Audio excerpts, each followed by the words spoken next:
I was making soup when my daughter-in-law struck my head with a ladle. "Who cooks like that, you incompetent?" shouted Dawn, as I felt the hot metal searing against my temple.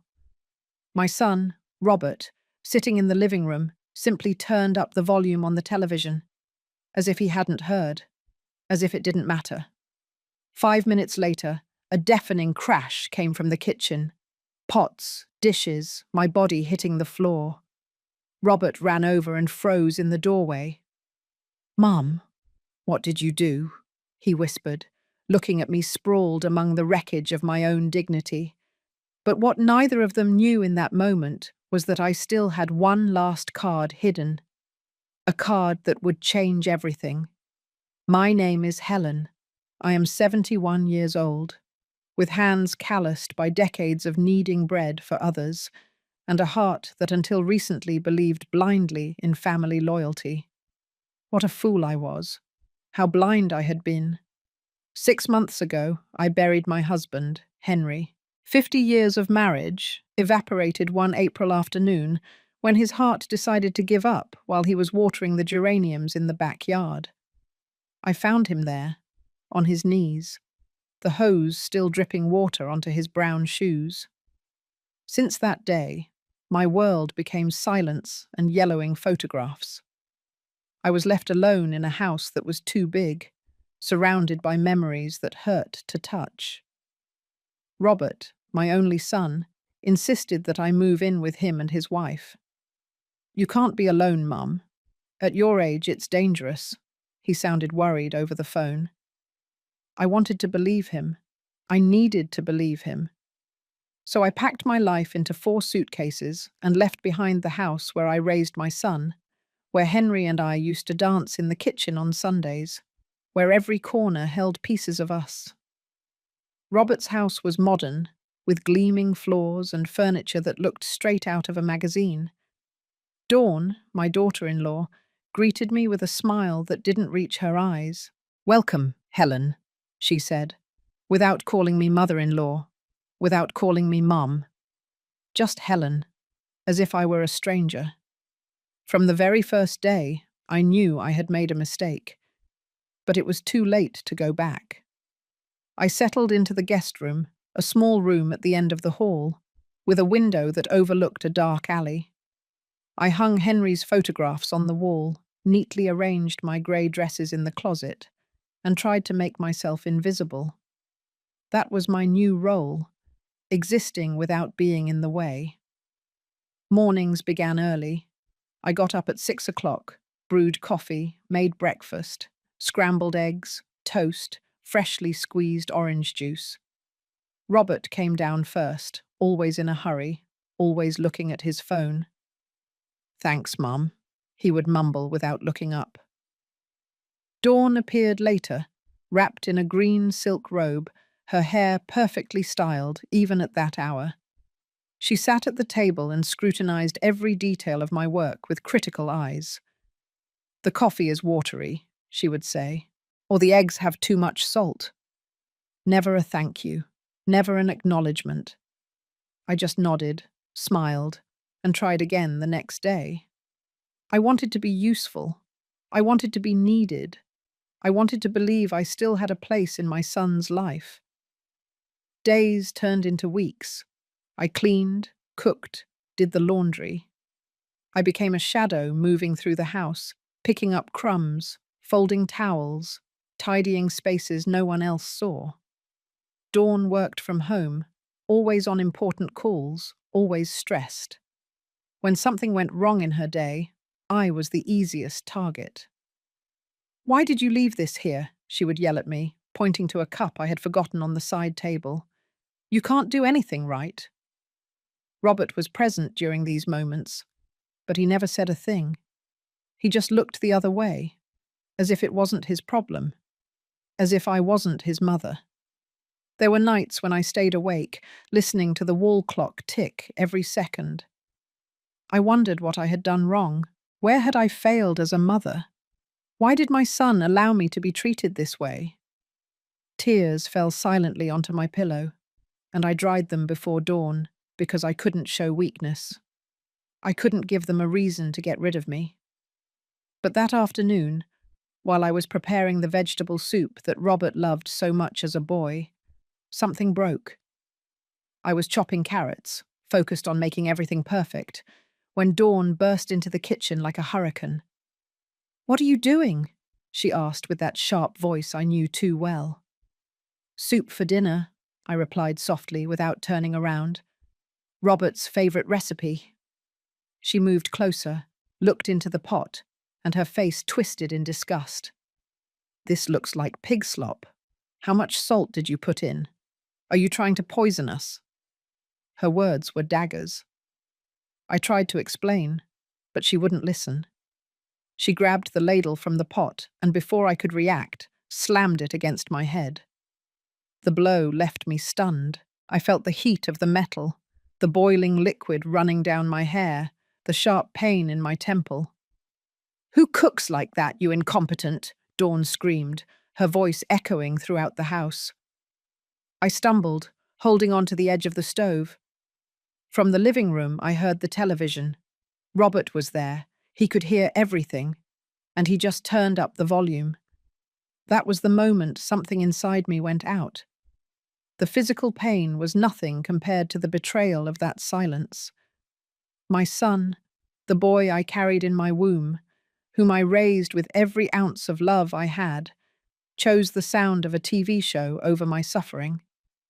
I stood there, leaning against the stove, the ladle still dripping soup at my feet.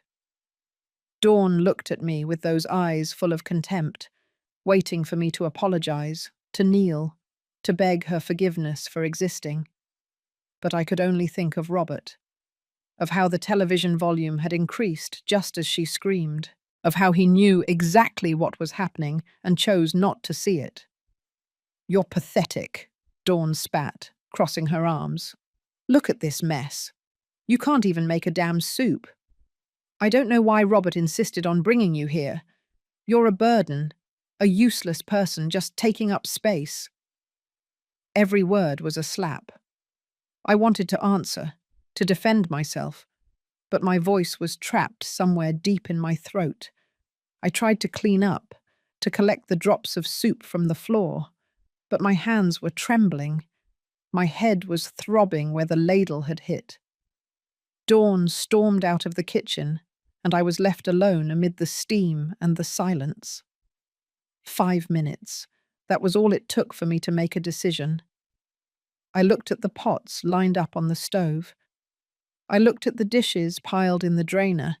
I looked at that kitchen that I had cleaned every day for months, trying to earn a place in this house that was never mine.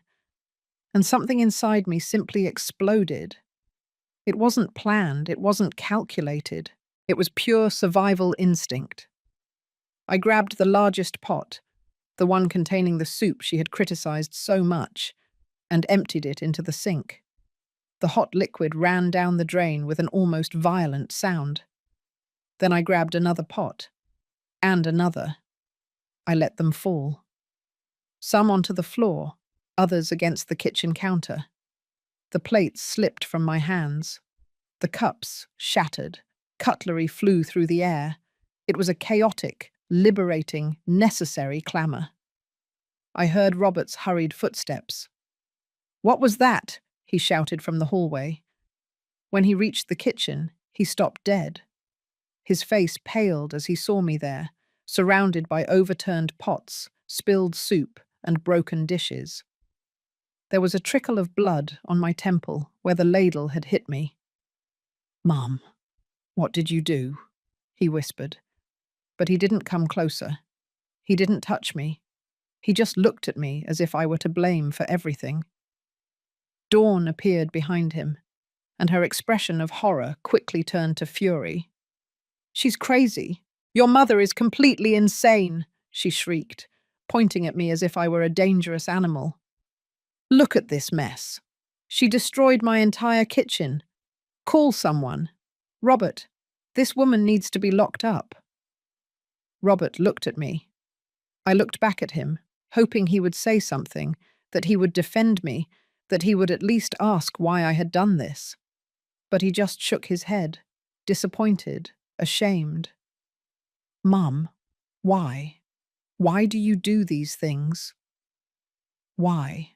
I repeated, and my voice sounded hoarse, broken. Your wife hit me with a boiling ladle. Robert, she hit me, and you turned up the television volume. The words came out like knives. He blinked, confused, or perhaps feigning confusion. I didn't hear it, Mum. I didn't. I didn't know what. Liar. The word hung between us like poison. You were there. You heard everything. And you chose to do nothing. Dawn stepped between us, her face red with rage. I won't tolerate this. I won't live under the same roof as this ungrateful old woman who respects nothing. Robert, you have to choose.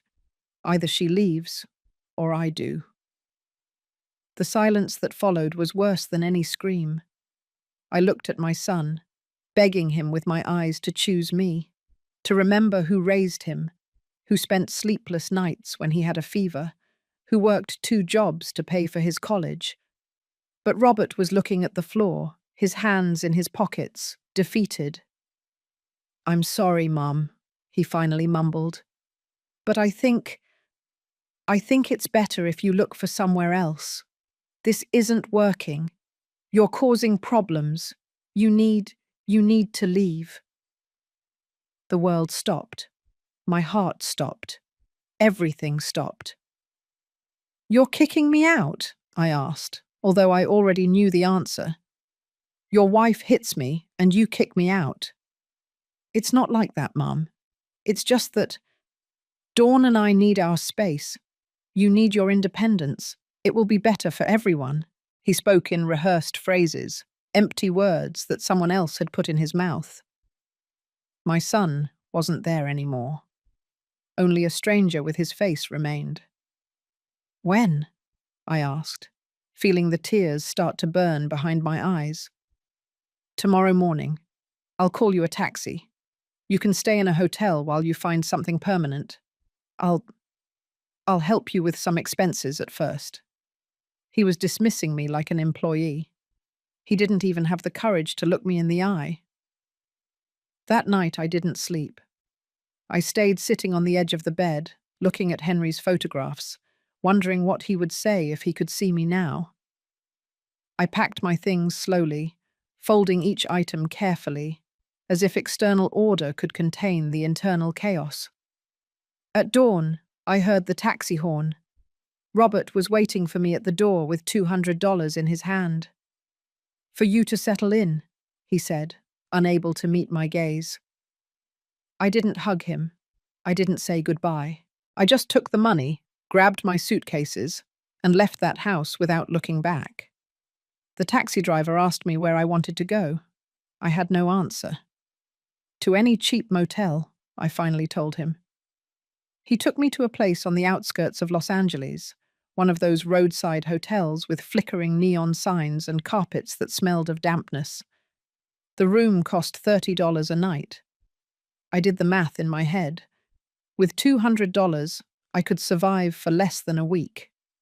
The motel room was small, with stained beige walls and a bed that creaked every time I moved.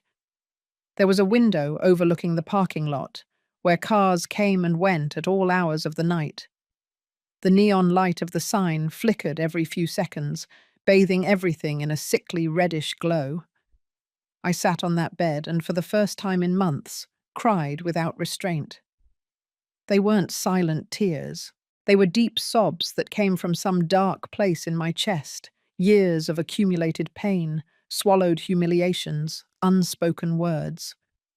I cried for Henry, who had left, leaving me alone in a world I no longer recognized. I cried for Robert, the child who once hugged me and called me his hero. I cried for myself, for the woman I had been, and who now didn't know who she was. When the tears dried, only the emptiness remained.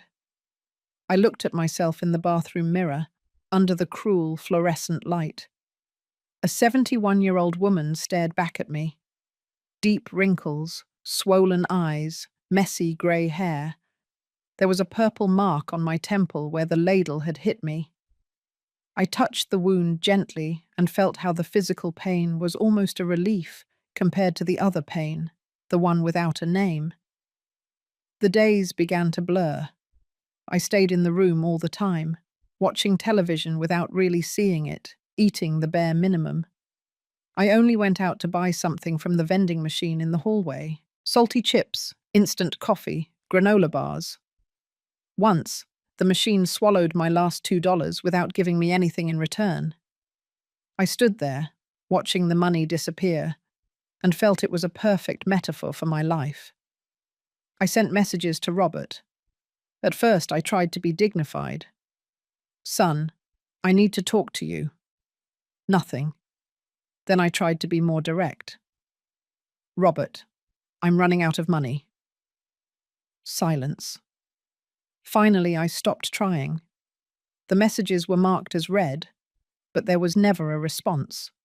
It was like shouting into a bottomless pit. A week later, the money ran out. The motel receptionist, a man in his 40s with a prominent belly and tired eyes, knocked on my door. "Ma'am, I need you to pay or vacate the room." His voice wasn't cruel, just professional, indifferent. I explained my situation, begged for one more day, but he just shook his head. "I'm sorry, ma'am. Those are the rules." I packed my suitcases again, 4 suitcases that now weighed like corpses. I dragged them through the parking lot under a scorching sun, not knowing where to go. I walked for hours. My feet hurt. My hands had blisters from carrying so much weight, but I kept going because stopping meant accepting that I had nowhere to go. I ended up in a park near downtown Los Angeles. There were metal benches under the trees, pigeons pecking at crumbs, children playing on the swings. I sat on a secluded bench and watched life continue as if I didn't exist. A woman passed with her young daughter. The girl looked at me curiously, but her mother pulled her hand and quickened her pace, as if poverty were contagious. That was my first night sleeping on the street. I didn't really sleep. I stayed seated, clutching my purse, startled by every noise. There were other homeless people in the park, mostly men, who huddled under cardboard. One of them approached and offered me a piece of stale bread. "Eat it. Grandma, you have to be careful out here." I took the bread with trembling hands and thanked him. He nodded and walked away, dragging a bag full of cans. The days turned into a survival routine. I searched for food in the dumpsters behind restaurants. At first, I was disgusted. I was ashamed. But hunger is stronger than pride. I found day-old bread, bruised fruits, leftovers that people had left on their plates. I ate hidden in alleys where no one could see me. There was a church a few blocks away that served soup on Tuesdays and Thursdays. I lined up with dozens of other people, all with broken stories written on their faces. A young volunteer served me the bowl with a compassionate smile that made me feel even smaller. "God bless you," she would say. I just nodded, unable to form words. Nights were the worst, cold, long, full of fear. I lay on the bench with my suitcases around me, using my sweater as a blanket. I heard distant sirens, occasional shouts, the constant hum of the city that never slept. I thought about Robert, lying in his comfortable bed, in his heated house, while I shivered under the stars. I wondered if he thought about me, if he cared, if he knew his mother was sleeping on the street. One morning, a police officer woke me with his flashlight. "Ma'am, you can't stay here. You have to move." I explained that I had nowhere to go. He sighed, tired of hearing stories like mine. "There's a shelter 6 blocks away. Go there." He gave me the address and left. I tried to go, but the shelter was full.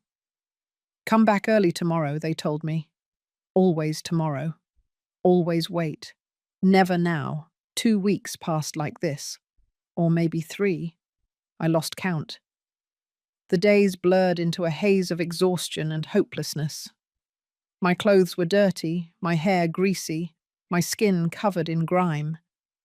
I had become one of those invisible people that everyone avoided looking at. A statistic, a shadow. But in the midst of all that suffering, something strange happened. I started to remember things I had forgotten. I remembered that before I married Henry, I wanted to study literature. I remembered that I once won a poetry contest in school. I remembered that there was a time when I had my own dreams before becoming a wife, a mother, a grandmother, a shadow. One afternoon, while searching through my suitcases for clean clothes, I found an envelope I didn't remember packing. It was old, yellowed, with my name written in Henry's unmistakable handwriting. My heart leaped. I opened it with trembling hands. Inside was a letter and several folded documents. The letter began with "My dearest Helen." I immediately recognized when he had written it. It was from 2 years ago, when Henry had been hospitalized with pneumonia. I thought it had just been a scare, but now I understood that he had faced his own mortality. "If you are reading this, it means I am no longer with you," the letter said. "Forgive me for not telling you everything while I was alive. I always wanted to shield you from the worries of money, of business, of legal complexities. But now I see it was a mistake to keep you in the dark." My eyes filled with tears as I read. Henry's voice resonated in every word. "For the last 30 years, I made investments, small at first, then larger. I bought properties when no one wanted them, in neighborhoods that later became valuable. I saved every extra cent. I did it all thinking about our future, about your security.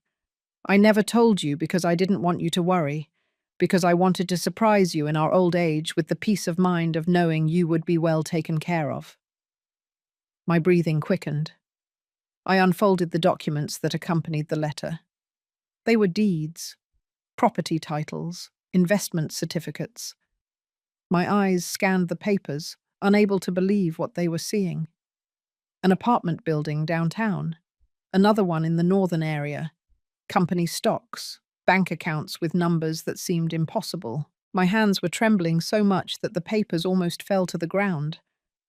I read each document once, twice, 3 times, trying to process the information. There were 13 properties in my name. 13. Entire buildings, apartments, commercial spaces, and one of those addresses was painfully familiar. Magnolia Street, number 452.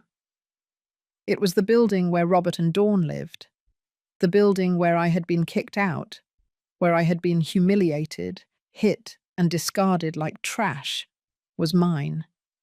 It had been mine all this time. I felt something churn in my stomach. It wasn't just surprise. It was a mixture of disbelief, pain, and something darker that was slowly beginning to grow. Henry's letter continued on the second page. "Contact the lawyer Roger Mendez. He has all the original documents and will help you with everything. His number is at the end of this letter. Helen, my love, never let anyone make you feel less than you are. You are a strong, capable, valuable woman. If someone treats you badly, remember that you have the power to defend yourself. I loved you every day of my life. Take care. Your Henry." I sat on that park bench, surrounded by my suitcases, holding the proof that I was not the destitute woman everyone saw passing by. I was the owner of an estate valued at millions of dollars. Millions. And I had been sleeping on the street, eating from the garbage, begging for crumbs. The irony was so brutal that I didn't know whether to laugh or cry. I did both. I laughed like a madwoman as tears streamed down my dirty cheeks. People passing by looked at me with pity or fear, moving away from the crazy old woman in the park. But I wasn't that woman anymore. Or maybe I still was, but now I knew something they didn't. I searched through my things until I found a payphone that still worked. I dialed the number for the lawyer, Roger Mendez, with trembling fingers.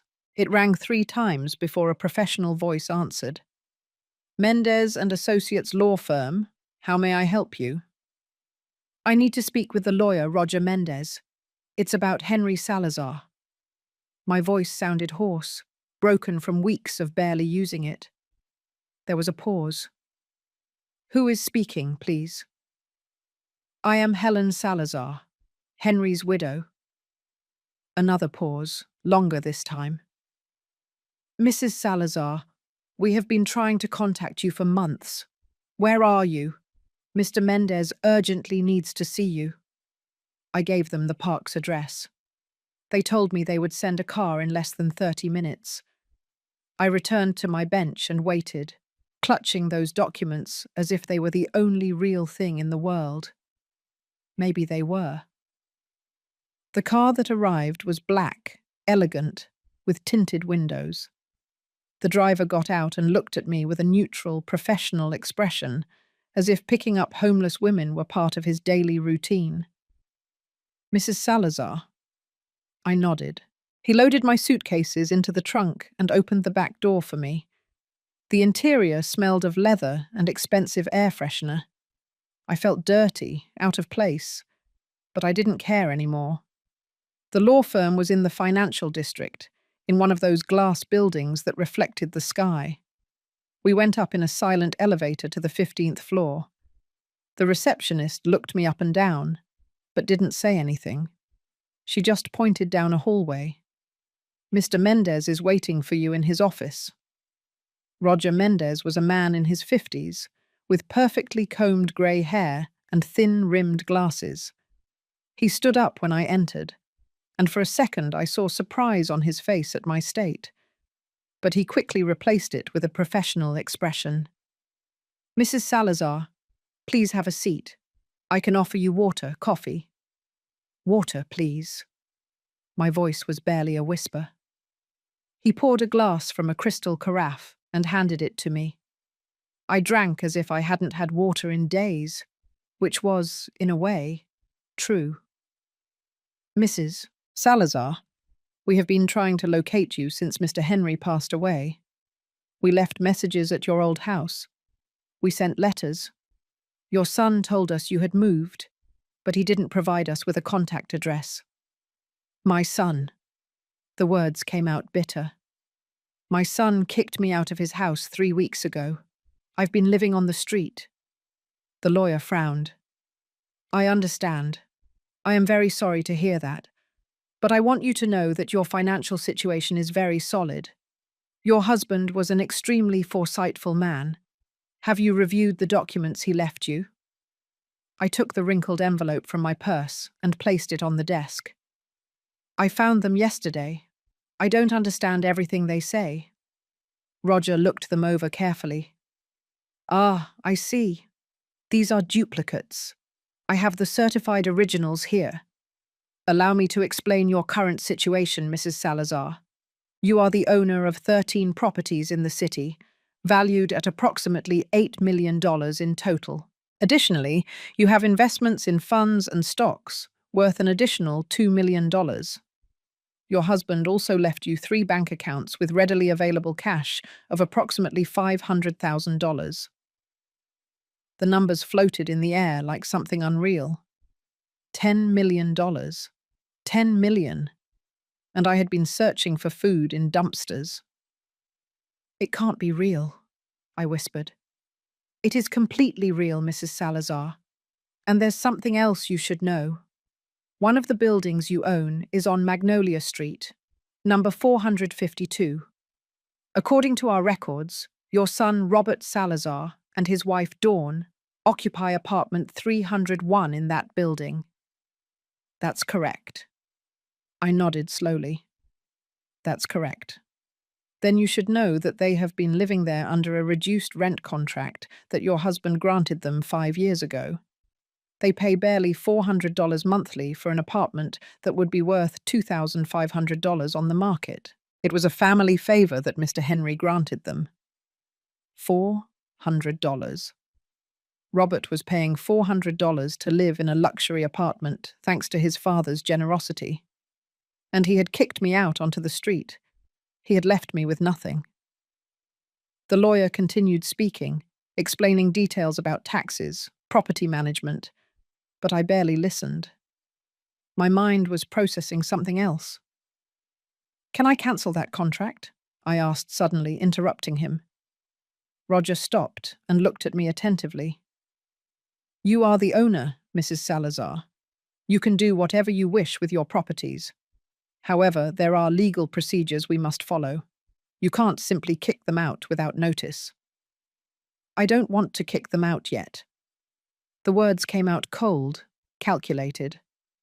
"I want them to adjust their rent to the market price, $2,500. You said. Have them pay that."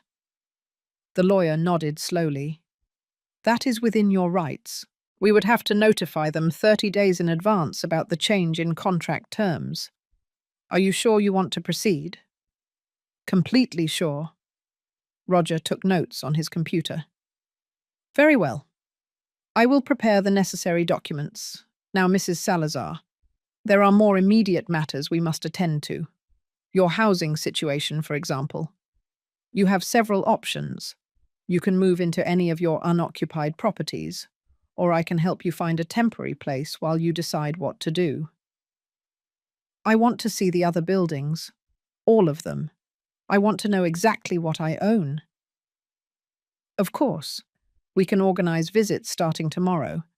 In the meantime, allow me to arrange a hotel room for you, an appropriate place where you can rest and recover." He stood up and made a call. In minutes, everything was coordinated. A 5-star hotel downtown, executive suite, all paid for from my own account. Before I left, Roger handed me a bank card. "This has access to one of your checking accounts. There are $50,000 available for immediate expenses. Use what you need." "And Mrs. Salazar, one more thing. Your husband asked me to tell you something if you ever came to see me under difficult circumstances. He made me promise." He took a sealed envelope from a drawer. He told me, verbatim, "If my Helen comes to you beaten down by life, give her this and tell her that I always knew she was stronger than she thought she was." I took the envelope with hands that no longer trembled so much. I opened it right there, in front of the lawyer, Roger. It was another letter from Henry, this one shorter, written in black ink on thick paper. "My love, if you are reading this, it means someone hurt you enough that you sought help. I know your pride. I know how hard it is for you to ask for anything. But I want you to know one thing. I built all this for you. Every property, every investment, every penny saved was thought of for the day when I would be gone, and you would need to defend yourself. Don't let anyone, not even our own blood, make you feel small. You're a giant. Helen, you always were. Now prove it." Tears streamed down my cheeks as I read. Roger had the delicacy to look away, pretending to review some papers. I folded the letter carefully and put it away with the other one. Henry had known. Somehow he had known that one day I would need this, that I would need a shield, an armor, a castle of my own. The hotel was everything my life had ceased to be. Soft carpets, sheets that smelled of lavender, a bathroom with a marble tub. I stood in the middle of the suite for several minutes, just looking. It seemed unreal. 24 hours ago I was sleeping on a park bench. Now I was in a room that cost $300 a night. The first thing I did was take a bath. I filled the tub with hot water to the brim and submerged myself completely. The water darkened with weeks of grime. I scrubbed my skin until it hurt, washed my hair 3 times, removing every trace of the street from my body. When I got out, I wrapped myself in a white robe that hung behind the door. It was so soft, it almost made me cry again. I ordered room service, soup, fresh baked bread, roast chicken, salad, dessert. When the food arrived on a cart with a white tablecloth, I sat down and ate slowly, savoring every bite. It wasn't just food, it was dignity. It was power. It was proof that I still existed as something more than a shadow. That night I slept 12 hours straight. I slept without being startled, without fear, without cold. When I woke up, the sun was coming through the curtains, and for a moment I didn't remember where I was. Then everything came back. The documents, the money, the properties, my new reality. For the next few days, Roger took me to see each of my properties. Apartment buildings, commercial spaces, even a small shopping centre in the southern area. Each place represented years of Henry's silent work. Investments made with patience and vision. He explained how everything worked, the rental contracts, the maintenance, the monthly income. I listened and took notes like a diligent student. The net income from all your properties totals approximately $45,000 a month, he told me one day while we were reviewing reports in his office. After taxes and maintenance costs, you are looking at an annual income of about $400,000. That's without touching the principal capital. $400,000 a year. And I had been begging for a bowl of soup at church. The irony was still brutal, but now there was something else. A plan was forming in my mind. A cold, calculated, patient plan. Roger, I need us to make some changes, I told him one afternoon, but I need them to be done discreetly, without anyone knowing that I'm the one behind it. He leaned back in his chair, intrigued. What kind of changes? First, the building on Magnolia Street. I want to raise my son's rent to the market price, as we discussed. But I also want you to review all the other contracts in that building. If there are other special arrangements, reduced prices, favors being granted, I want everything to return to normal rates. Everyone. Everyone. I want that building to operate as a real business, not a charity organization. Roger nodded and took notes. It can be done. Anything else? I want to buy new clothes. I want to change my appearance. And I want a business name, something I can use to sign documents, to appear in contracts. I don't want anyone to know that Helen Salazar is the owner of all this. We can create a legal entity, an LLC. We choose a name, and all documents are signed under that name. You will be the hidden beneficiary. It's perfectly legal and very common in the real estate sector. Perfect. Call it Mendoza Enterprises. Over the next 2 weeks, I transformed. I went to beauty salons where my hair was cut and dyed, covering the grey with an elegant brown. I went to boutiques where attentive staff helped me choose clothes that fit me well, that made me look like the woman of resources I now was. Pearl grey dresses, earth-toned pantsuits, dark green silk blouses. Nothing flashy, everything classy. I bought new glasses with modern frames. I got a manicure. I learned to use a little makeup to cover the deepest wrinkles. I wasn't becoming someone else. I was finding the Helen who had been buried under years of silent service. Roger taught me to review financial reports, to understand bank statements, to make business decisions. I learned quickly, discovering a part of me that had never had a chance to develop. I had spent 50 years cooking and cleaning, but my mind was still sharp, capable, hungry for knowledge. You have a talent for this, Roger told me one day. Your husband chose his investments well, but you have an instinct for seeing opportunities. It's natural for you. Maybe it was. Maybe it always had been. But no one had ever given me the opportunity to discover it. Henry had been a good man, a loving husband, but even he had kept me in the dark about finances, believing he was protecting me. Now I understood that true power didn't come from being protected, but from having the tools to protect myself.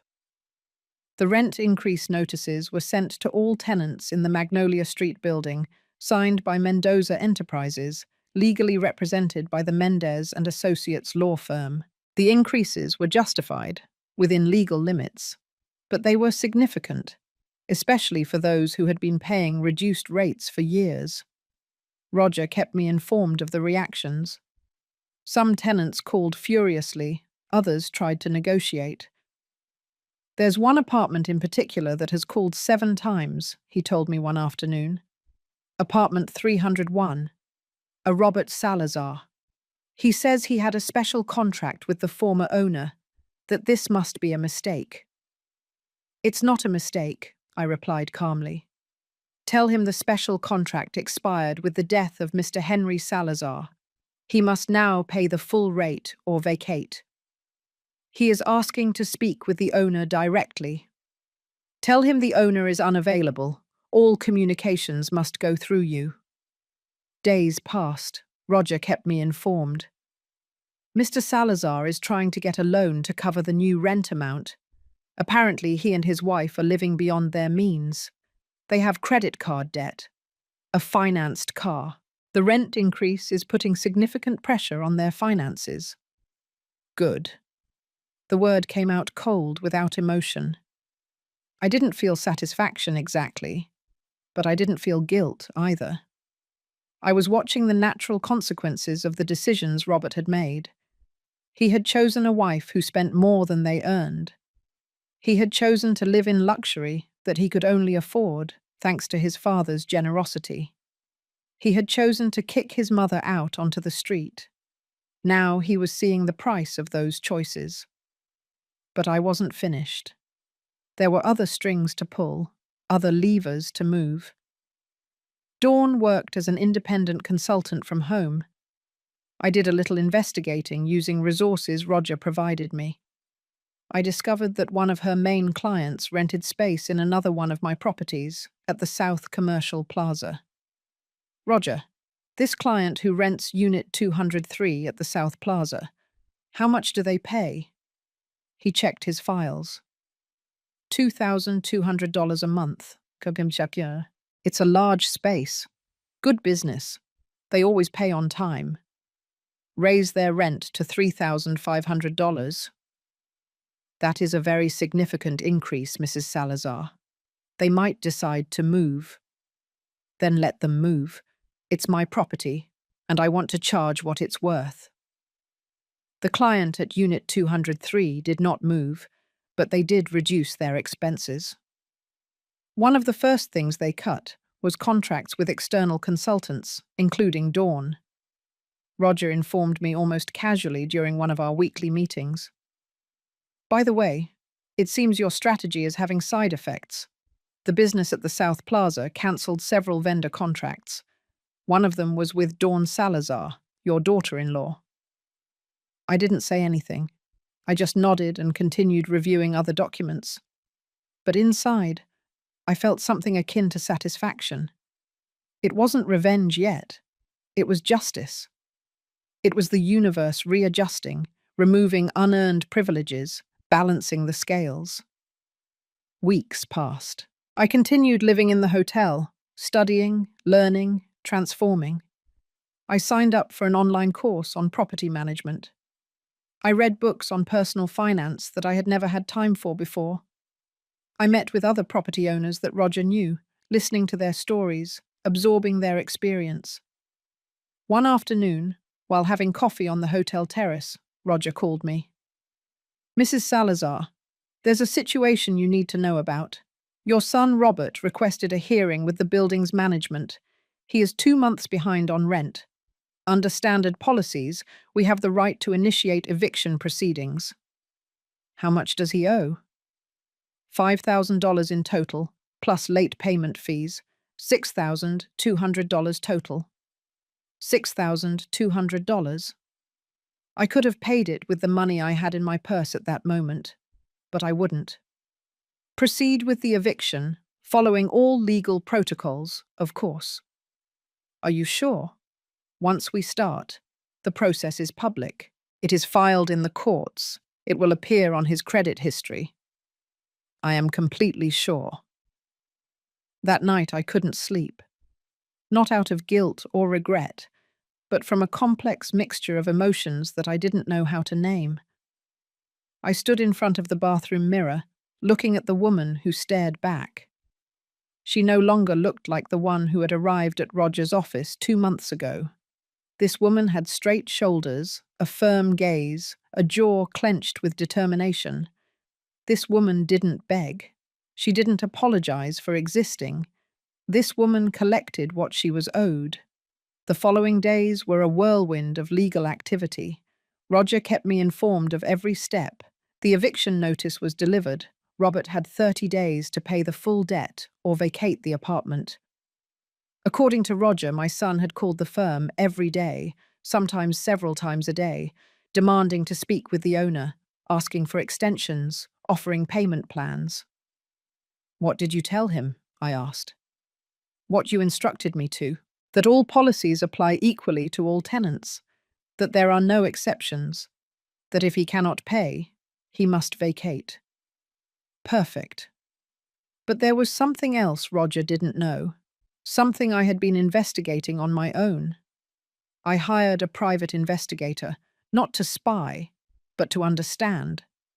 I needed to know how my son had reached this point. I needed to understand what had happened to the boy I had raised. The report arrived a week later. It was sadder than I expected. Robert earned a decent salary as a sales manager, but Dawn spent 3 times what came in. Credit cards maxed out, personal loans to cover other loans, meals at expensive restaurants 5 times a week, designer clothes she wore once and forgot in the closet, a lifestyle built entirely on debt and appearances. The investigator also included notes on their relationship. They had had public arguments. Neighbors reported frequent shouting, doors slamming, tense silences. Dawn blamed Robert for not earning enough money. Robert blamed Dawn for spending too much. It was a vicious cycle of resentment and recriminations. I read the entire report twice. A part of me, the part that was still a mother, wanted to intervene. I wanted to call Robert, offer him help, guide him toward better decisions. But the other part, the newer, stronger part, knew that would be a mistake. Robert needed to hit rock bottom. He needed to face the consequences of his choices. Only then could he grow. Besides, he had let me hit rock bottom. He had seen me on his kitchen floor, bleeding, humiliated, and he had turned up the television volume. He had kicked me out onto the street with $200 and a vague promise of help.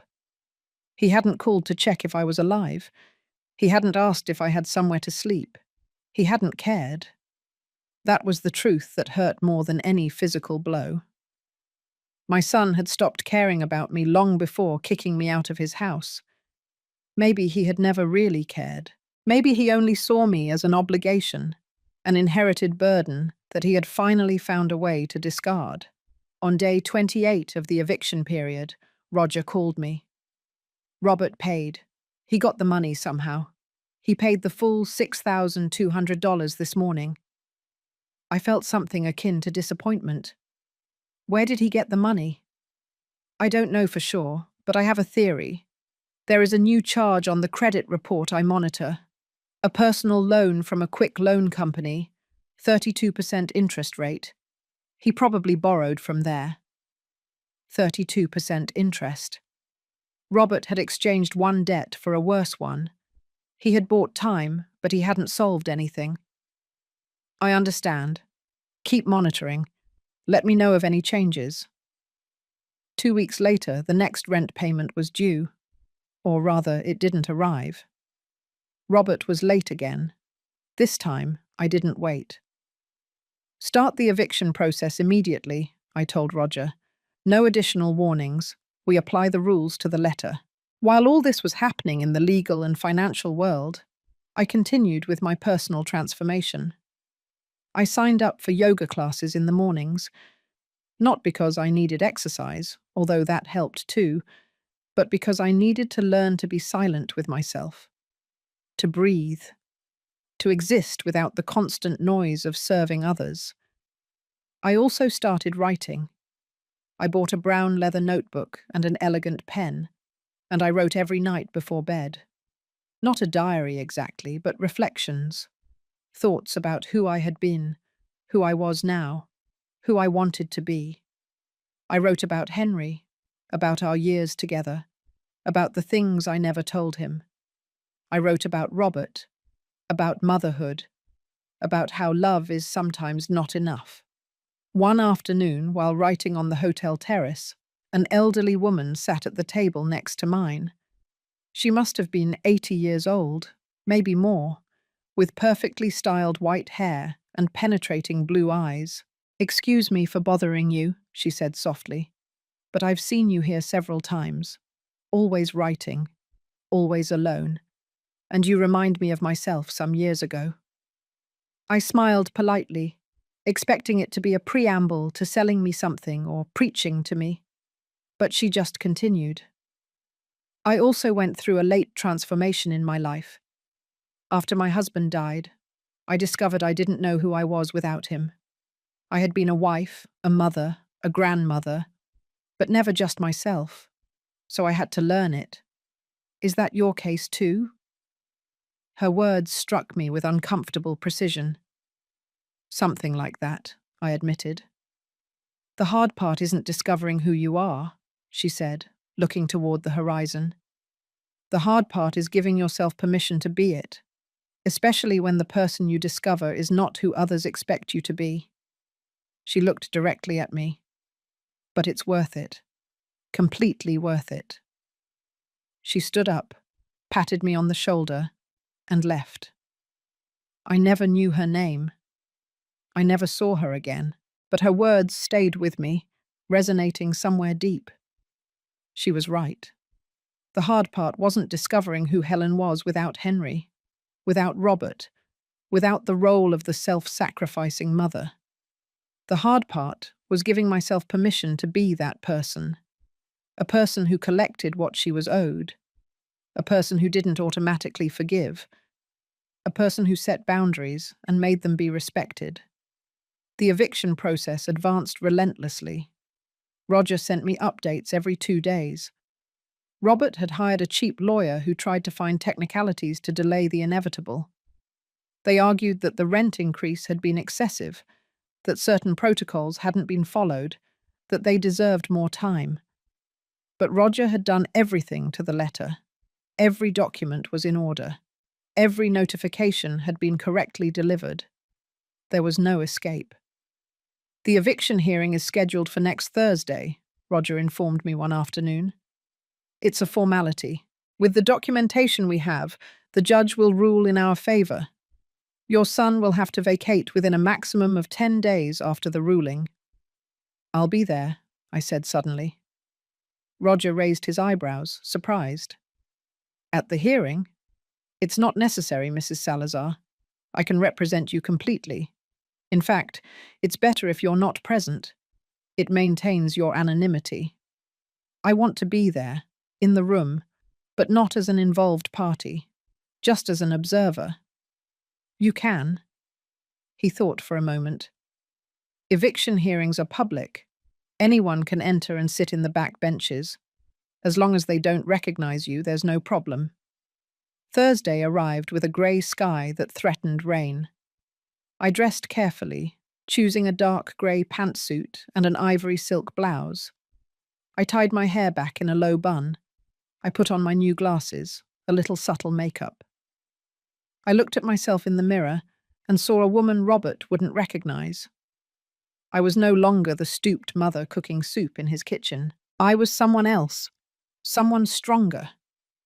The courthouse was an old building with hallways that smelled of old paper and stale coffee. I arrived early and sat on the last bench in courtroom 3, where the hearing would take place. There were other people waiting for their own cases, all with that anxious, tired expression that the legal system produces. Robert arrived 15 minutes before the scheduled time. He came with Dawn and their lawyer, a young man in a suit that had seen better days. My son looked terrible. He had lost weight, had deep dark circles, his hair was messy. Dawn, on the other hand, was perfectly groomed, in an emerald green dress that was too elegant for a courthouse, high heels, impeccable makeup. But her expression was one of barely contained fury. They sat in the front, their backs to me. I observed them as one watches a play, distant, analytical.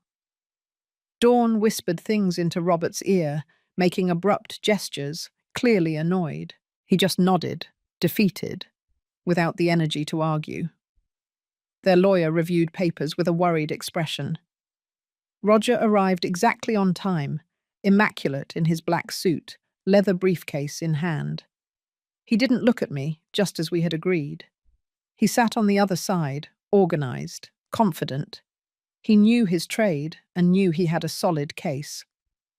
The judge entered, a woman in her 60s, with a severe expression and efficient movements. Case number 3478, Mendoza Enterprises versus Robert Salazar, the clerk announced. Robert's lawyer stood up first. He argued that the rent increase had been excessive, that his client had lived in the apartment for 5 years with a good payment history, that he deserved special consideration. His voice sounded unconvincing even to himself. He knew he was losing. Roger stood up calmly. He presented the documents, the original contract, the increase notifications, the late payment notices, all perfectly organized. He explained that the special contract had been a courtesy of the former owner, now deceased, and that the new management had decided to normalize all rents to the market price. Completely legal, completely justified. Furthermore, Your Honor, Roger continued, the defendant not only refused to pay the new rent amount, but accumulated 2 months of arrears. He paid under eviction pressure on one occasion, but immediately fell back into delinquency.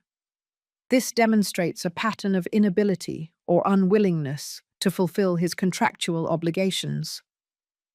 The judge reviewed the documents in silence. She looked at Robert. Mr. Salazar, is it correct that you currently owe 2 months' rent under the new terms?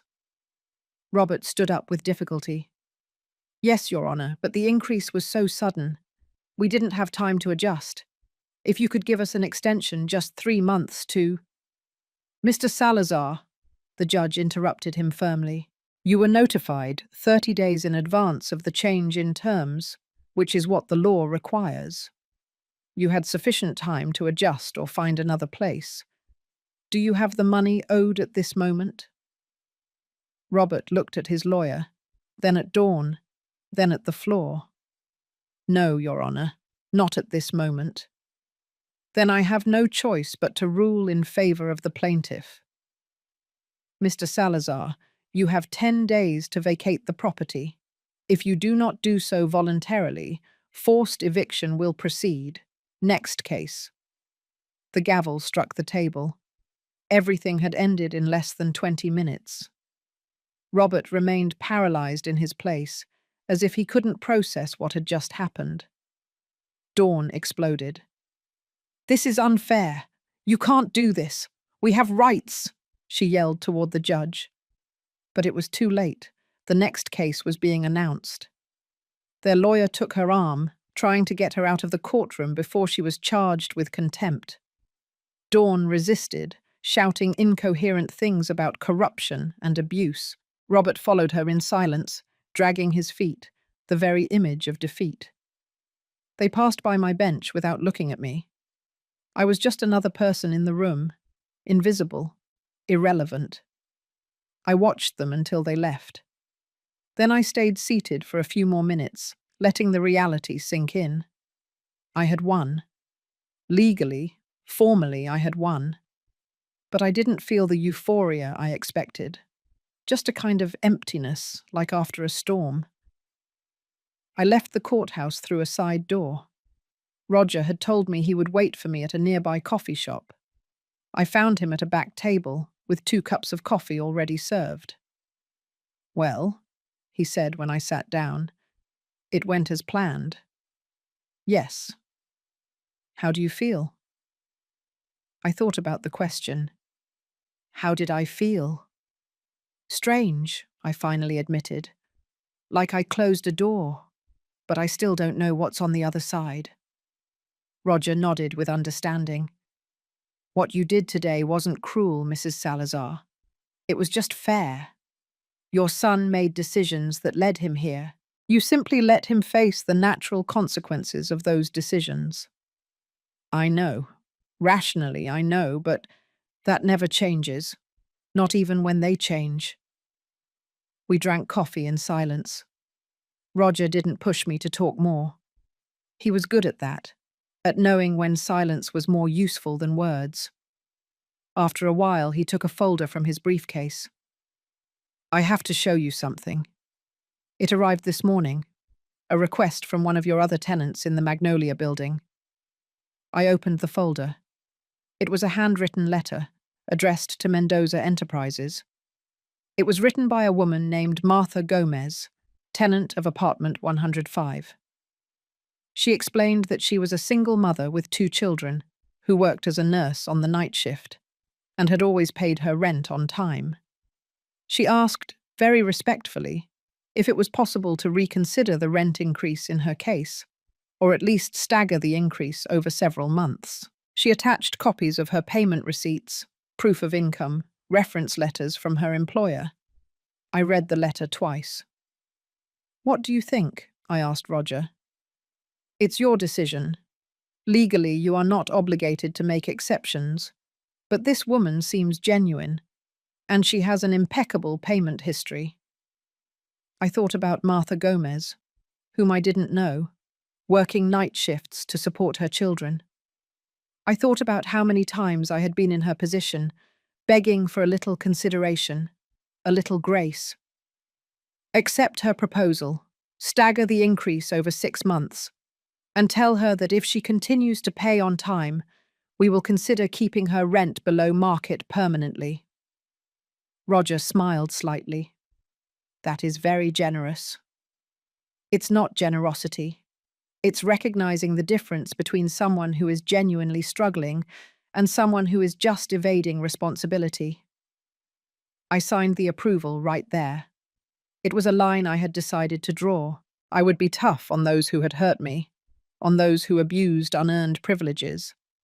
But I wouldn't become the type of person who ignores real suffering. I wouldn't become Dawn. The following days were tense. Roger informed me of Robert's desperate attempts to reverse the decision. He had appealed the ruling, which would only delay things by 1 more week. He had tried to get additional loans, but his credit was already ruined. He had placed ads selling furniture, electronics, anything of value. The appeal was rejected in 3 days. The appeals judge didn't even require a hearing, just reviewed the documents and confirmed the original ruling. Robert now had less than a week to vacate. According to the private investigator who was still monitoring the situation, my son and Dawn had begun packing, but the arguments between them had intensified dramatically. Neighbors report shouting every night, the investigator informed me by phone. Yesterday, Mrs. Dawn left the building with 2 suitcases and took a taxi. She hasn't returned. Apparently she's staying with a friend. And Robert? He's still there, alone, packing. One of the neighbors says they saw him crying in the hallway last night while carrying boxes to the elevator. The image hurt more than I expected. My son, alone, crying while packing the remnants of his life. But I didn't call. I didn't intervene. This had to happen. He needed this breaking point. 2 days before the eviction deadline, Roger received an unexpected call. It was Robert, he told me when we met that afternoon. He wants to speak with the building owner. He says he has something important to say. He's begging for a meeting. What did you tell him? That I would relay the message. He wants to see you. The question hung in the air between us. Did I want to see my son? Did I want to hear what he had to say? A part of me, the part that never stopped being a mother, screamed it yes. But the other part, the wiser part, had doubts. Do you know what he wants to say? No. only that it's important, that he needs to explain something. I thought for a long minute. Tell him I will agree to see him, but not as his mother, as the representative of Mendoza Enterprises, and it has to be in a neutral place, in your office, tomorrow at 3 o'clock in the afternoon. Roger nodded. Does he want me to be present? No, I have to do this alone. That night I didn't sleep. I mentally practiced what I would say, how I would react. I stood in front of the mirror and rehearsed maintaining my expression neutral, firm, without betraying emotion. I had to be strong. I couldn't allow Robert to see the mother desperate for his love. He had to see the businesswoman I now was. At 2:30 the next afternoon, I arrived at the law firm. Roger had let me use his private office. I sat behind the desk, in the black leather chair, with the case documents in front of me. I was dressed impeccably. Charcoal grey pantsuit, cream-coloured blouse, hair perfectly styled, subtle but definitive makeup. I didn't look like Helen. I looked like Mrs. Mendoza. At exactly 3 o'clock, I heard voices in the reception area. My heart started beating faster. The door opened, and Robert entered alone. He stopped dead when he saw me. For an infinite moment, we looked at each other in silence. I saw his brain processing what his eyes were seeing. Confusion first, then disbelief. Finally, absolute shock. "Mum?" he whispered, as if he were seeing a ghost. "Sit down, Robert." My voice came out cold, controlled. It wasn't the voice of a mother. It was the voice of an owner. He stumbled toward the chair in front of the desk, unable to take his eyes off me. "No, I don't understand. What are you doing here? Why are you dressed like this? Where have you been? I looked for you. Mum, I called you. I sent you messages." Lies. The word cut the air like a knife. I checked my messages. 0 calls, 0 messages. After kicking me out of your house, you never contacted me again. He opened his mouth, but no words came out. His eyes filled with tears. Dawn said it was better to give you space, that you were angry, that with time. Dawn said, I repeated with an icy tone. Robert, since when did you let your wife make decisions about your relationship with your mother? It wasn't like that. Things were complicated. Money, work. Dawn was stressed. And it was easier to forget about me than to deal with your wife. It wasn't a question. It was a statement of fact. He lowered his gaze, unable to deny it. The silence stretched, heavy, suffocating. Finally, Robert looked up, and I saw something different in his eyes. A question forming.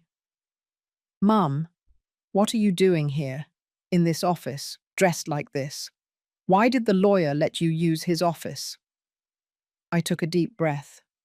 This was the moment. I'm not using his office, Robert. He lent it to me because I am his client. I am Mendoza Enterprises. The color drained from his face. What? The building where you live, the other 12 buildings in this city, the investments, the money, it's all mine. Your father left it to me. It was always mine. And you have been paying rent to live in my property. Robert stood up so fast that the chair almost fell over. No, that's not. Dad never mentioned. Why didn't you say anything? Why would I have said anything? My voice rose slightly, allowing a little of the contained anger to surface. So you and Dawn could treat me like your landlady in addition to your maid? So you could ask for more favors, more discounts, more special considerations? We didn't know, he shouted. If we had known that you… What? I interrupted him, standing up as well. Would you have treated me better? Would you have respected me more? Robert, respect shouldn't depend on how much money someone has. I was your mother. That should have been enough. He fell back into the chair, his head in his hands. His shoulders trembled. He was crying. I'm sorry. I'm so sorry. Mum. I was a coward. I let Dawn treat you badly. I let her kick you out. I turned up the television volume when she was hurting you because I didn't want to confront her, because it was easier to sacrifice you than risk my marriage. The words I had waited months to hear had finally come out of his mouth, but I didn't feel the satisfaction I expected. I only felt tired.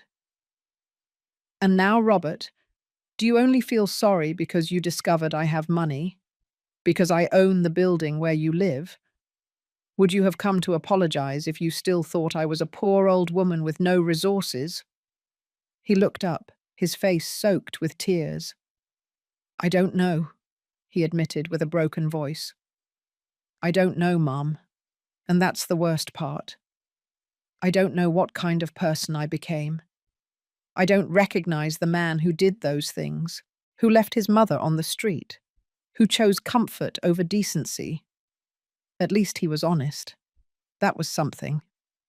I sat down again, calmer. Your marriage is falling apart, isn't it? He nodded miserably. Dawn left 3 days ago. She says she won't stay with a loser who can't even pay the rent. She says she deserves better, that all this is my fault. And what do you think? I think she's right. I think I am a loser. I lost my job 2 weeks ago. I was fired for being constantly late, for being distracted, for the stress. I have debts of over $40,000. My credit is ruined. And in 2 days, I'm going to be homeless. It's ironic, isn't it? I left you homeless, and now I'm in the same situation. It's not ironic, I said softly. It's karma. He looked at me with red, swollen eyes. Have you come to watch me suffer? Is that what you wanted? Revenge. The question stopped me. Was that what I wanted? I had spent weeks moving pieces, pulling strings, applying pressure. I had watched my son fall apart, piece by piece. And now that he was here, in front of me, completely broken, did I feel satisfied? No, I finally said, surprised by my own answer. I didn't want revenge. I wanted justice. I wanted you to understand what it feels like to be discarded, ignored, treated as if you're worth nothing. I wanted you to hit rock bottom so you could start rebuilding yourself correctly. And did I achieve it? He asked with a voice barely audible. I hit rock bottom. What do you think? He thought for a long moment. I think so. I think I can't fall any lower than I am now. No job, no wife, no money, no home, no dignity. Without you. The last 2 words came out as a torn whisper. I remained silent, letting his words float between us. Robert had reached the bottom. I could see it in his eyes, in the way his shoulders slumped, in how his hands trembled on his knees. This was the moment I had been waiting for, the moment my son finally understood the weight of his actions. Do you know what the worst part of it all was, Robert? I finally said. It wasn't the blow with the ladle. It wasn't sleeping on the street. It wasn't searching for food in the garbage. It was the sound of the television volume going up. It was knowing that my own son heard me cry out in pain and chose to do nothing. He sobbed, covering his face with his hands. I'm sorry. I'm so sorry. If I could go back in time. But you can't, I interrupted him. No one can. We can only decide what to do with the time we have left. Robert looked up, hope and fear mixed in his expression. What? What's going to happen now? I leaned back in the chair, studying him. My son. the baby I had carried in my arms, the child who ran to me when he fell, the teenager who hugged me before going off to college. All that was still there, buried under bad decisions and cowardice. But there was also the man who had betrayed me. Both versions were real. "The eviction proceeds," I said firmly. "I am not going to cancel it. You need to leave that apartment. You need to leave that life behind." His face crumbled. "I understand. I have no right to ask you for anything. Just, can I ask you something? Where were you all those months? How did you survive before you discovered the properties?" I told him. Not everything, but enough.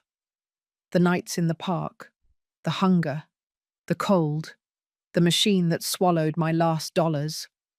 Every word was a dart that I watched embed itself in him. He needed to hear it. He needed to understand the full cost of his abandonment. When I finished, Robert was openly weeping, not trying to hide it. "I failed you in the worst possible way. Dad must be ashamed of me. Wherever he is, he must hate me for what I did to you." "Your father loved you," I said softly, "even when you made mistakes. But he also knew that real love sometimes means letting people face the consequences of their actions. That's why he built this legacy for me, so I would have the resources to defend myself if I ever needed to."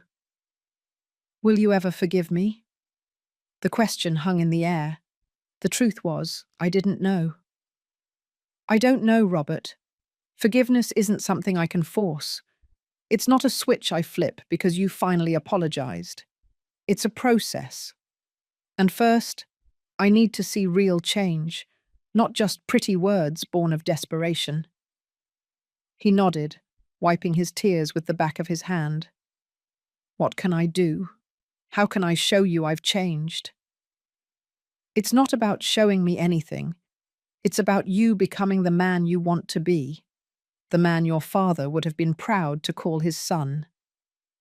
I stood up, signaling that the meeting was over.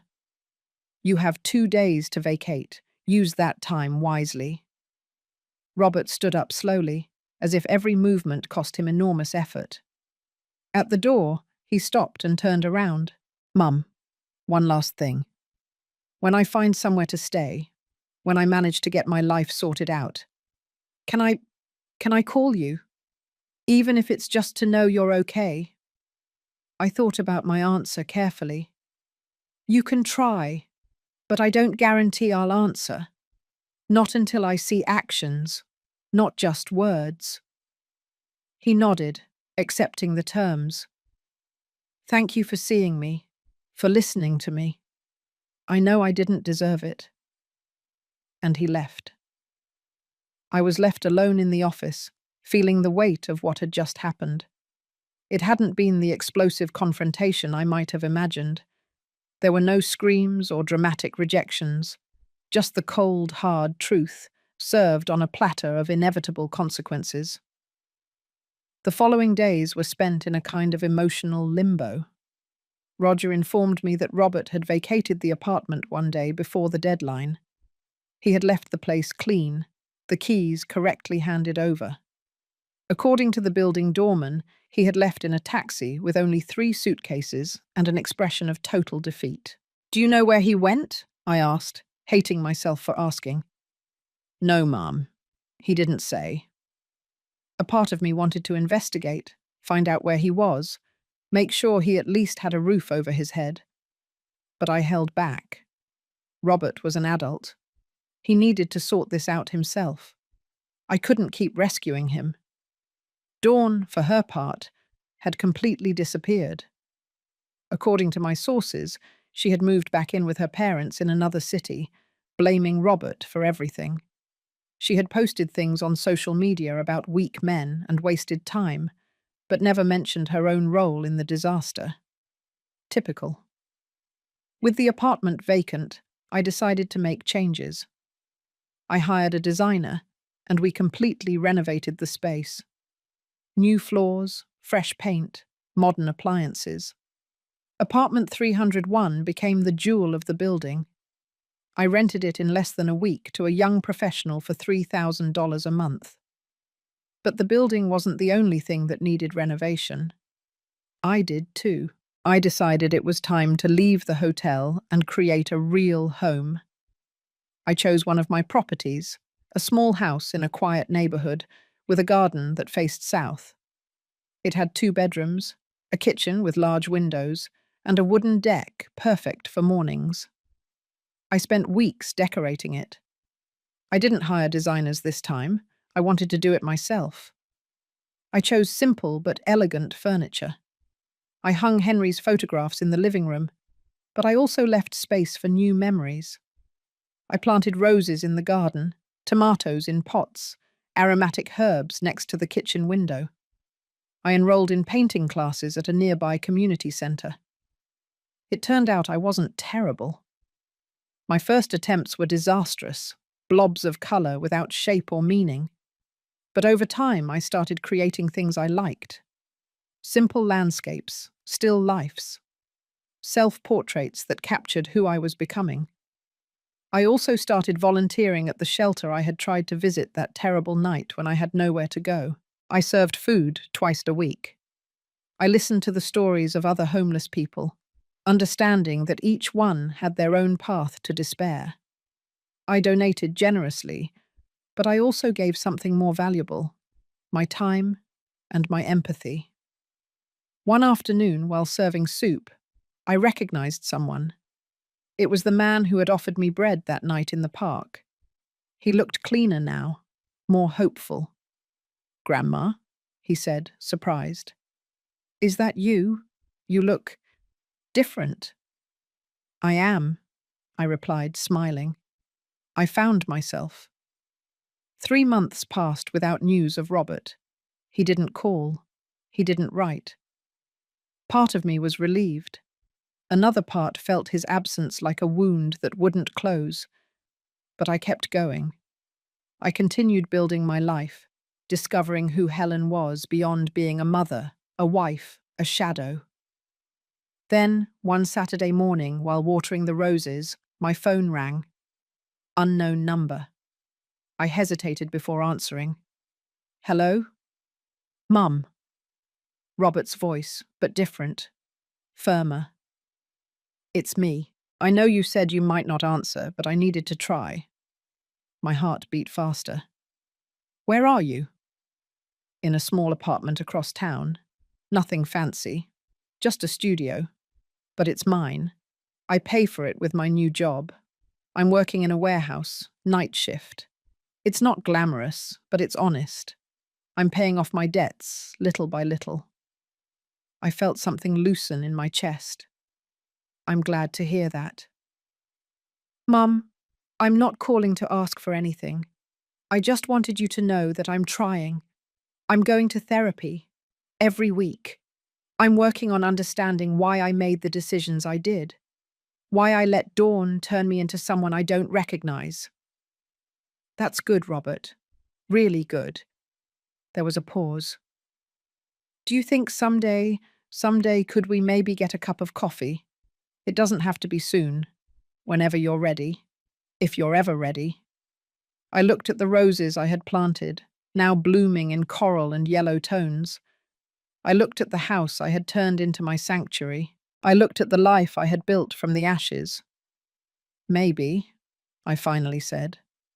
"Someday, when we are both ready." "Okay, I can wait. I've learned to be patient." His voice cracked slightly. "I love you, Mum. I know I don't have the right to say it after everything, but it's true."